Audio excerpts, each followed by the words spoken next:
Gaya ni Alan Peter Cayetano, gusto kong turo sa kabataan natin ng Philippine politics gamit ang Pokemon. So maraming iba-ibang klaseng Pokemon, maraming iba-ibang klaseng type ng Pokemon.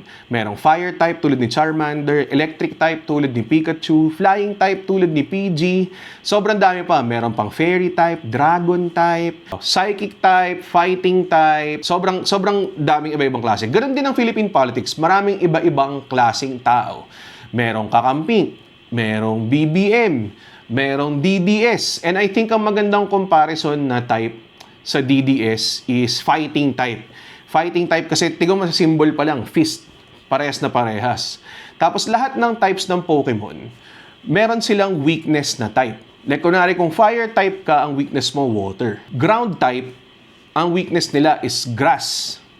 So ang fighting type, alam niyo ba kung anong weakness? Ang weakness ng fighting type ay psychic. Yes, psychic, utak, isip. Kapag ginagamitan mo ng utak at isip ang fighting type, yun nga, yung DDS, nahihirapan sila.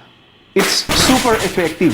Bigla silang nagsasalita ng mga bagay like, baboy, magkomedyante ka na lang, or ilang maleta ang natanggap mo, or Sara 2028 pa rin.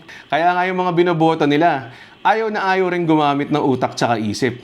May kanya-kanya nga silang definition sa mga words eh. May sarili silang definition ng forthwith, may sarili silang definition ng partial, may sarili silang definition ng force majeure. Minsan, pag ginamitan mo ng psychic attack, itong mga fighting type, nako-confuse sila. At pag nako-confuse sila, dinadamage nila yung sarili nila. Like, sasabihin nila na tumanggap sila ng pera bago sila naging senador, kahit congressman naman sila nun, which is bawal. At isa pang magandang comparison ng politics sa Pokemon ay ang paghuli sa kanila. Yes, yung mga iba sa kanila, kailangan hulihin para silang mga wild Pokemon. Minsan, meron ka ng Master Ball, hindi mo pa rin mahuli kasi nagtatago sila sa Senado. May mga ibang tao dyan na nahuli naman at may mga ibang tao dyan na huhulihin pa lang.